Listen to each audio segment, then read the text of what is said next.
Good morning students, welcome students.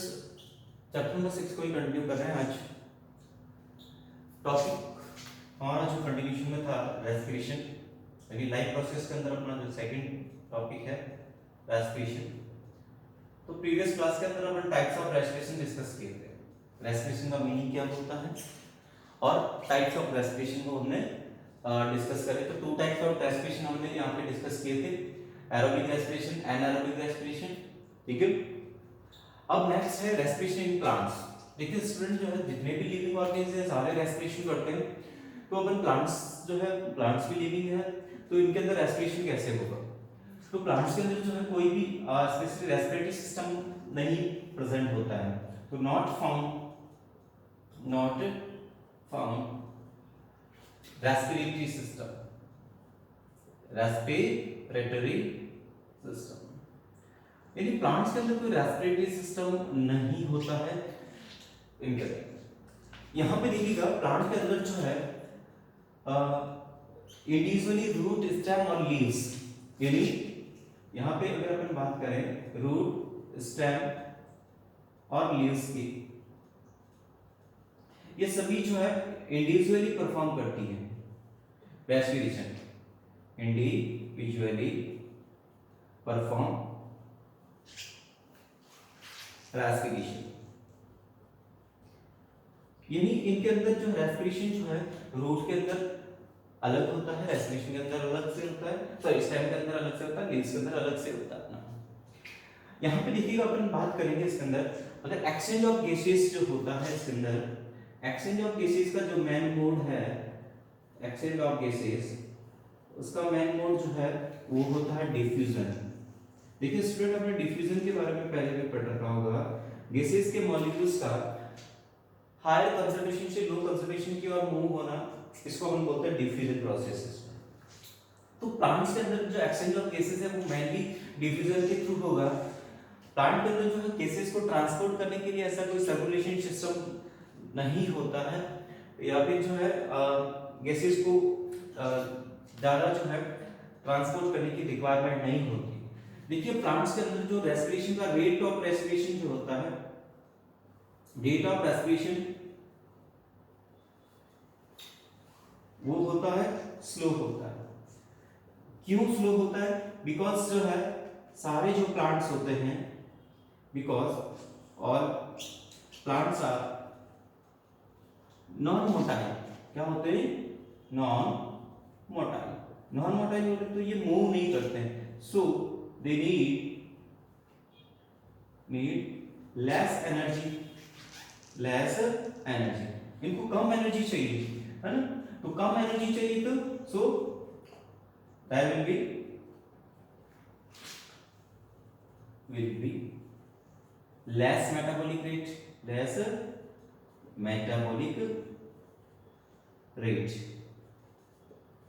देखिए less metabolic rate होती है, लेस एनर्जी चाहिए तो मेटाबॉलिक रेट भी स्लो होती है, और मेटाबॉलिक रेट स्लो होती है तो रेस्पिरेशन का रेट भी क्या होता है?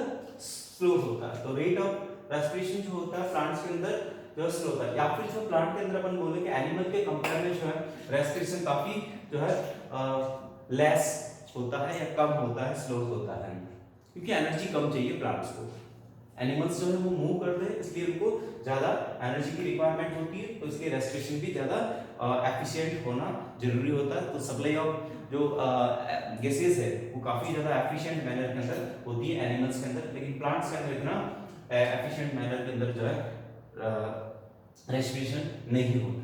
अब अगर बात करें अपन इसके अंदर वन बाय वन रेस्पिरेशन के अंदर, प्लांट्स के अंदर, तो अगर अपन सबसे पहले ले इसके अंदर अपन लीव्स की बात करें इसके अंदर सबसे पहले, तो लीफ के अंदर अगर बात करें तो लीफ के अंदर अगर एक्सचेंज ऑफ गैसेस जो होता है इसके अंदर, एक्सचेंज ऑफ गैसेस के लिए लीव्स की जो है सरफेस के अंदर जो या सरफेस पे जो है वो होते हैं stomata. Exchange of gases bye stomata.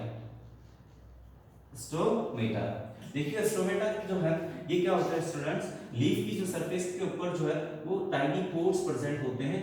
ये जो टाइनी पोर्स होते हैं इन्हीं को अपन बोलते हैं स्टोमेटा। ठीक है, ये स्टोमेटा जो है ये इसके अंदर देखिए ये कोर है इसका, ये इसके अंदर जो एपिडर्मल सेल्स होती है इसके अंदर, स्टोन देखिएगा इसके अंदर, ये तो है इसके अंदर आपका जो है स्टोमा, ये जो स्टोमेटल कोर है इसी को बोलते हैं स्टोमा, और ये है इसके अंदर गार्ड सेल, गार्ड सेल, ठीक है सर। और बाकी ये जो होती है इसके अंदर ये एपिडर्मल सेल होती है, एपिडर्मल सेल्स होती है।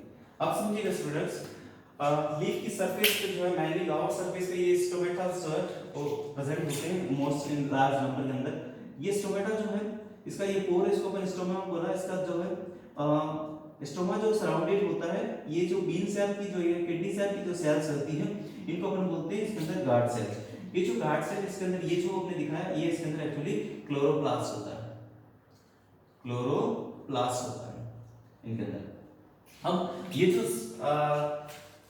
गार्ड सेल्स है यही जो है इसके स्टोमा की ओपनिंग और क्लोजिंग को कंट्रोल करते हैं। जब स्टोमेटा के अंदर जो वाटर का एंट्री होगा तो ये गार्ड सेल्स वैर होकर जो स्टोमेटा को जो है वो स्टोमा कोर को ओपन कर देती है, और जब इसके अंदर जो है वाटर रिमूव होता है तो ये फ्लैसिड हो जाती है और स्टोमा क्लोज हो जाता है। तो इस वजह से जो एक्सचेंज ऑफ गैसेज होता है वो स्टोमा के थ्रू ही होता है, या स्टोमेटा जो कोर होते हैं इसके थ्रू होता है। तो यहाँ पे भी जो है प्रोसेस ऑफ जो है एक्सचेंज ऑफ गैसेज होता है वो डिफ्यूजन के थ्रू ही होता है, डिफ्यूजन के थ्रू ही होता है। तो स्टोमा जो होते हैं मेनली इनके द्वारा प्लांट्स के अंदर देखिए आपको पता है जो एनवायरनमेंट से वो CO2 को जो है वो इनटेक करते हैं और फोटोसिंथेसिस के अंदर यूज करते हैं, और फोटोसिंथेसिस के अंदर जो ऑक्सीजन प्रोड्यूस होती है उस ऑक्सीजन का जो मोस्ट ऑफ उस ऑक्सीजन को ये प्लांट्स जो है वो रेस्पिरेशन के अंदर भी यूज करते हैं, और जो एक्सेस ऑक्सीजन होती है उसको ये रिमूव कर देते हैं, ठीक है। तो यहाँ पे प्लांट्स को जो है वो ऑक्सीजन जो है बाहर से लेने की जरूरत नहीं पड़ती है डे टाइम में जब फोटोसिंथेसिस प्रोसेस चल रहा होता है, क्योंकि ऑलरेडी जो फोटोसिंथेसिस के अंदर ऑक्सीजन प्रोड्यूस होती है तो बहुत ज्यादा अमाउंट के अंदर जो ऑक्सीजन प्रोड्यूस होती है, यानी रेस्पिरेशन के कंपेयर में जो है फोटोसिंथेसिस प्रोसेस काफी फास्ट होती है, तो इसलिए बहुत लार्ज अमाउंट के अंदर ऑक्सीजन प्रोड्यूस होगी। तो इसमें से कुछ पार्ट ऑक्सीजन का ये रेस्पिरेशन के अंदर यूज करते हैं, बाकी जो है वो रिलीज करते हैं एटमॉस्फेयर के अंदर। ओके स्टूडेंट, तो इस वजह से जो प्लांट जो है लीव्स के अंदर जो स्टोमेटा के थ्रू जो एक्सचेंज ऑफ गैसेस यहां पर होता है इसके अंदर, ठीक है। अब नेक्स्ट बात करते हैं इसके अंदर अपन अगर स्टेम के अंदर, तो देखिए प्लांट के अंदर स्टेम की बात करें तो स्टेम के अंदर देखिएगा अगर अपन बात करें जो वुडी प्लांट्स अगर होते हैं, वुडी प्लांट्स, तो वुडी प्लांट्स का जो स्टेम होता है उस स्टेम के ऊपर जो है वो बार्क होती है, छाल होती है। अब इस बार्क के ऊपर कुछ जगहों पे क्या होते हैं इसके अंदर जो पोर होते हैं, ये स्मॉल पोर्स होते हैं, इन पोर्स को अपन बोलते हैं लेंटिकल्स, इन पोर्स को अपन बोलते हैं लेंटिकल। ये लेंटिकल्स एक्चुअली जो है वो लूज टिश्यूज होते हैं या लूज सेल्स होती हैं। देखिए ये जो लूज सेल्स होती है इसके अंदर लेंटिकल्स के अंदर, यहाँ पे जो है कॉर कैम्बियम हो गया, और ये मान लीजिएगा इसके अंदर जो है स्टेम के ऊपर जो है कि लेंटिकल्स है, ठीक है, और इसके अंदर इसके जो अंदर की जो सेल्स है वो लूजली कनेक्ट होती है, एयर स्पेस होता है तो एयर जो है इजीली जो है इसके अंदर जो है डिफ्यूज हो जाती है इसके अंदर, ठीक है। एक और कैम्बियम होती है जो सेकेंडरी ग्रोथ के अंदर हेल्पफुल होती है इसके अंदर। तो ये जो है और लास्ट सबसे ऊपर जो है ये एपिडर्मिस होती है, और एपिडर्मिस के नीचे की सेल जो है लूजली कनेक्टिव सेल्स होती है, ठीक है। इसको ये जो लूजली कनेक्टिव सेल्स कनेक्टेड जो सेल्स होती है एयर पर जो है इजीली जो है डिफ्यूजन के अंदर हेल्प करती है, और इसी को हम बोलते हैं लेंटिकल्स। तो स्टेम के ऊपर जो प्रेजेंट होते हैं लेंटिकल्स, इस लेंटिकल्स के थ्रू ही जो है वो एक्सचेंज ऑफ गैसेस होता है इसके अंदर। ओके स्टूडेंट, नेक्स्ट आता है अगर अपन बात करें इसके अंदर रूट पे, तो रूट की बात करते हैं तो रूट के अंदर क्या होता है स्टूडेंट्स, रूट जो होती है वो सॉइल के अंदर होती है, और सॉइल का जो पार्टिकल्स होते हैं उन पार्टिकल के जो स्पेस होता है उसके अंदर एयर फील्ड होती है, तो एयर जो है वो फील्ड होती है इसके अंदर air soil particles, air filled between particles of soil, soil के पार्टिकल के बीच बीच में जो है ये एयर फील्ड होती है।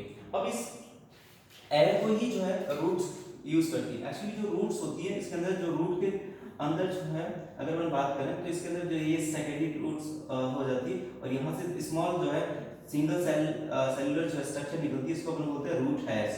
तो ये जो रूट हेयर्स होते हैं ये ये रूट हेयर्स के थ्रू जो है ये गैसेस को जो है वो सॉइल के पार्टिकल के बीच में से जो है एब्जॉर्ब करके लेके आते हैं। तो यहाँ पे भी जो है डिफ्यूजन के प्रोसेस के थ्रू जो है ये ऑक्सीजन जो है या फिर जो गैसेस जो है वो इसके अंदर एक्सचेंज होती है रूट हेयर्स के थ्रू। तो रूट जो है वो गैसेस का एक्सचेंज करती है रूट हेयर्स के थ्रू, स्टेम करते हैं बाय द लेंटिकल्स और लीव्स करती है बाय द स्टोमेटा। ओके सुन, तो ये तो था रेस्पिरेशन इन प्लांट्स की बात करते हैं इसके अंदर। बाकी जो प्रोसेस है वही सेम होता है इसके अंदर भी। सेल के अंदर जो है वो क्रैब साइकिल्स वगैरह चलता है और एनर्जी का प्रोडक्शन होता है। तो यहाँ पे ये तो हमने समझा प्लांट्स के अंदर। अब नेक्स्ट है कुछ रेस्पिरेशन इन जो है एनिमल्स के अंदर जो है लोअर एनिमल्स या अपन बात करें इसके अंदर इनवर्टिब्रेट्स के अंदर, ठीक है। तो इनवर्टिब्रेट्स या जो यूनिसेलुलर ऑर्गेनिज्म के बारे में भी बात करेंगे, यूनिसेलुलर एनिमल्स के बारे में, और इसके अलावा और भी कुछ जो ऐसे इंसेक्ट्स है, फिशेस है, इनके बारे में अपन रेस्पिरेशन कैसे होगा तो इनको अपन यहाँ पे समझते हैं। तो देखिएगा डिफरेंट एनिमल्स के अंदर जो है वो रेस्पिरेशन को अपने को समझना है, रेस्पिरेशन इन एनिमल्स। स्टूडेंट देखिएगा इसके अंदर रेस्पिरेशन इन एनिमल्स के अंदर जो है फर्स्ट आपको देखना इसके अंदर डिफरेंट एनिमल्स के अंदर अमीबा के अंदर। तो अमीबा देखिएगा स्टूडेंट्स इसके अंदर, हाँ अमीबा जो है इसके अंदर ये यूनिसेलुलर ऑर्गेनिज्म है, यूनिसेलुलर है। तो यूनिसेलुलर ऑर्गेनिज्म होता है तो ये जो है एक्वेटिक होता है। कैसा होता है?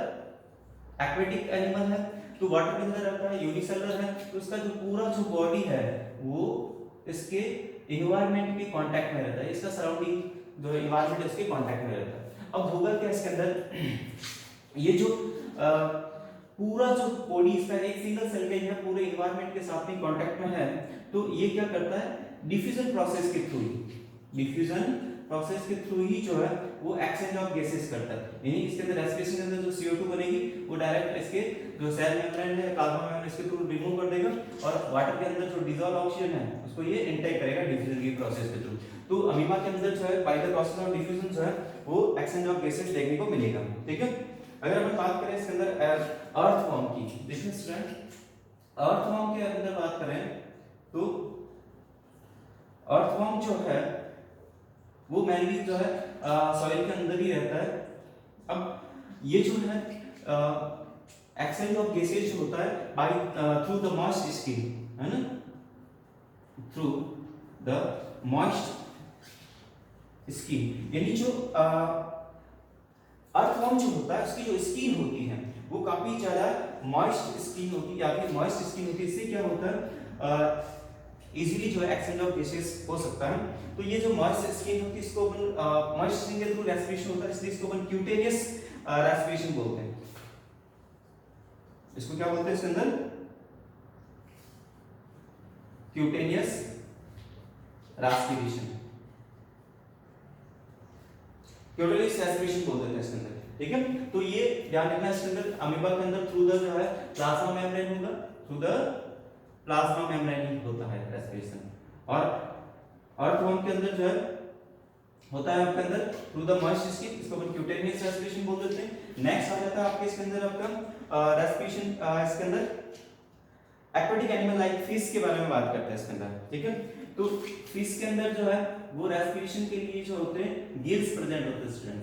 तो ये जो गिल्स होते हैं तो गिल्स जो है रेस्पिरेटरी सरफेस का काम करते हैं, तो एक्सचेंज ऑफ गैसेस जो है थ्रू द गिल्स होता है। तो फिश के अंदर क्या होता है, ये जो अपने एक्वेटिक है वाटर के अंदर रहती है, तो ये इसके माउथ के थ्रू ये वाटर इंटेक करती है और यहाँ पे जो है गिल्स रहते हैं, इस गिल्स के जो है सरफेस होती है रेस्पिरेटरी सरफेस का काम करती है। तो इसके अंदर जो है गिल्स के थ्रू ये वाटर को भेजती है गिल्स के अंदर और इसकी सरफेस के थ्रू जो है डिफ्यूजन के थ्रू जो है गैसेस जो है एंटर कर जाती है इसके बॉडी के अंदर या ब्लड के अंदर, ठीक है।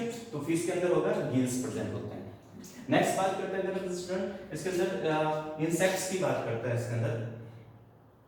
तो इंसेक्ट्स के अंदर देखिएगा स्टूडेंट्स मोस्ट ऑफ इंसेक्ट्स के अंदर जो है वो ट्रेकियल सिस्टम होता है। इनके अंदर देखिएगा कौन सा सिस्टम होता है, ट्रेकियल सिस्टम।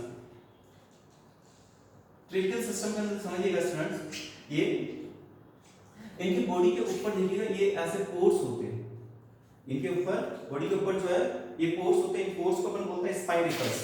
तो ये जो होते हैं स्पाइरिकल्स होते हैं, ये स्पाइरिकल्स अंदर की तरफ जो है एक पाइप ऐसे नेटवर्क होता है, पाइप का या फिर ट्यूब्स का जो ये नेटवर्क होता है, इस नेटवर्क से कनेक्टेड होते हैं। तो ये पूरा जो ये नेटवर्क बनता है स्पाइरिकल्स और ये जो है ट्यूब्स का, इसको अपन बोलते हैं ट्रेकियल सिस्टम, ठीक है। तो इसके थ्रू जो है इसके अंदर जो है गैसेस का जो है ट्रांसपोर्टेशन या फिर एक्सचेंज होता है इसके अंदर, ठीक है। अगर अपन बात करें इसके अंदर हायर एनिमल्स की बात करते हैं, ठीक है। तो हायर एनिमल्स के अंदर जैसे अपन लिजर्ड, फ्रॉग और मैन के अंदर बात करें तो इनके अंदर जो है रेस्पिरेशन के लिए जो मेनली जो ऑर्गन होता है वो होते हैं लंग्स होते हैं स्टूडेंट्स, ठीक है। तो मेन रेस्पिरेटरी ऑर्गन जो है इनके अंदर लंग्स। अब एक चीज और इसके अंदर फ्रॉग जो है वो स्किन के थ्रू भी कर सकता है, ठीक है। एक्सचेंज ऑफ गैसेस स्किन के थ्रू भी कर सकता है। तो फ्रॉग के अंदर स्किन और लंग्स दोनों आ जाते हैं। बाकी जो है इनके अंदर लंग्स भी होते हैं। तो लिजर्ड, फ्रॉग, मैन इन सब के अंदर लंग्स के थ्रू जो है एक्सचेंज ऑफ गैसेस देखने को मिलता है। तो ये यहाँ पे रेस्पिरेटरी सरफेस हो जाते हैं लंग्स। तो ये हो गया सर। नेक्स्ट देखिए feature of respiratory surface are the same in all the animal group. देखिए रेस्पिरेटरी सरफेस जो होता है उसके कुछ कॉमन फीचर है। पहली चीज है रेस्पिरेटरी सरफेस किसी भी एनिमल्स के अंदर बात करें तो एक तो क्या होता है राज सरफेस एरिया होना चाहिए, ठीक है। दूसरा है रेस्पिरेटरी सरफेस बिल्कुल थिन होनी चाहिए ताकि इजीली जो है एक्सचेंज ऑफ गैसेस हो सके। थर्ड चीज है रेस्पिरेटरी सरफेस जो है हाईली वेस्कुलर होनी चाहिए। हाईली वेस्कुलर यानी उसके अंदर ब्लड का काफी ज्यादा सप्लाई होना चाहिए ताकि जो गैसेस जो इनटेक होती है वो इजीली जो है एंटर कर सके ब्लड के अंदर, ठीक है। तो ये कुछ कॉमन जो है। नेक्स्ट रेस्पिरेटरी सरफेस जो है वो मॉइस्ट होनी चाहिए तो एक्सचेंज ऑफ गैसेस के अंदर जो है हेल्पफुल होता है इसके अंदर। तो ये कुछ कॉमन फीचर्स होते हैं रेस्पिरेटरी सरफेस के, ओके स्टूडेंट। तो यहाँ पे आज हमने समझा रेस्पिरेशन इन द प्लांट्स और रेस्पिरेशन इन द कुछ लोअर एनिमल्स के अंदर कैसे होता है। अब नेक्स्ट जो टॉपिक आएगा अपन यहाँ पे पर्टिकुलरली स्पेसिफिकली जो अपन डिस्कस करेंगे respiration in the human being. तो ह्यूमन बीइंग के अंदर वेल डेवलप्ड रेस्पिरेटरी सिस्टम है और उसके अंदर कौन कौन से ऑर्गन्स होते हैं तो इसको अपन नेक्स्ट क्लास के अंदर डिस्कस करेंगे। Okay student, thank you.